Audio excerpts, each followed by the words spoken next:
ଭକ୍ତଙ୍କ ଦୁଆରକୁ ଭଗବାନ ଆସିବେ। ହରିହର ବେଶରେ ଶାଗ ଭଜା ଖାଇବେ ଠାକୁର।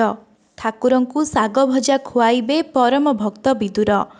ଭକ୍ତ ଭଗବାନଙ୍କ ଅପୂର୍ବ ମିଳନର ପର୍ବ ଫଗୁ ଚତୁର୍ଦ୍ଦଶୀର ଓଳକଣା ମେଲଣ ଏକ ନିଆରା ଉଦାହରଣ।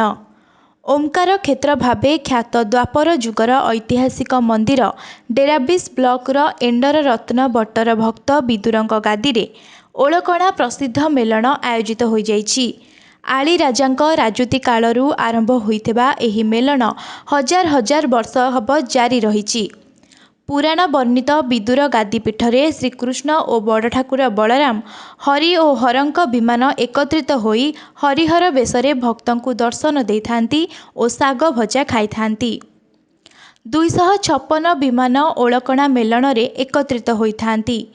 ରଘୁଦେଇପୁର ରାଜନଗର ଗ୍ରାମ ଓ ଡେରାବିଶରୁ ଆଳି ରାଜାଙ୍କ 2ଟି ବିମାନରେ ରାଧାକୃଷ୍ଣ ଓ ଲକ୍ଷ୍ମୀ ପ୍ରଥମେ ମେଲଣ ପଡ଼ିଆକୁ ଆସିବା ପରେ ଅନ୍ୟ ସମସ୍ତ ବିମାନ ଓଳକଣା ମେଲଣ ପଡ଼ିଆକୁ ଆସିଥାନ୍ତି।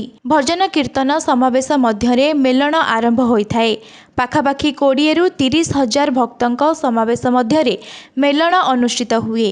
ଶାଗ ଭଜା ସହ ମାନସିକ ଭୋଗ ଖାଆନ୍ତି ବିମାନରେ ବିରାଜିତ ଠାକୁର। ପରିଶେଷରେ 108 ଘଣ୍ଟୁଆ ବିଦୁର ପୀଠରେ ଘଣ୍ଟ ବାଦନ କରିବା ପରେ ବୀରଭଦ୍ରେଶ୍ୱର ମହାଦେବଙ୍କ ଆଜ୍ଞାମାଳ ପାଇ ବଳଦେବ ଜୀଉ ହର ରୂପେ ମେଲଣ ପଡ଼ିଆକୁ ଆସିବା ପରେ ମେଲଣ ସମାପ୍ତି ଘଟେ। ସମସ୍ତ ଠାକୁର ଏଠି ବିନା ନିମନ୍ତ୍ରଣରେ ଭକ୍ତଙ୍କଠୁ ଭୋଗ ଖାଇବାକୁ ଆସିଥାନ୍ତି। ଓଳକଣା ମେଲଣ କଟକ ଜିଲ୍ଲା ମହଙ୍ଗା ଓ କେନ୍ଦ୍ରାପଡ଼ା ଜିଲ୍ଲା ଡେରାବିଶର ସୀମାନ୍ତରେ ଅନୁଷ୍ଠିତ ହୋଇଥାଏ। ଏହି ପ୍ରସିଦ୍ଧ ମେଲଣରେ ବିନା ନିମନ୍ତ୍ରଣରେ ଠାକୁର ଆସିଥାନ୍ତି ଓ ବିଦାକି ନ ନେଇ ଫେରିଥାନ୍ତି। ତେଣୁ ଏହି ମେଲଣର ଆୟୋଜକ ସ୍ୱୟଂ ପରଂବ୍ରହ୍ମ ବୋଲି ଲୋକକଥାରେ ରହିଆସିଛି। କେନ୍ଦ୍ରାପଡ଼ାରୁ ପ୍ରଫୁଲ୍ଲ କୁମାର ମଲ୍ଲଙ୍କ ରିପୋର୍ଟ, ଲିଭ୍ ଲାଇଭ୍ ଓଡ଼ିଆ।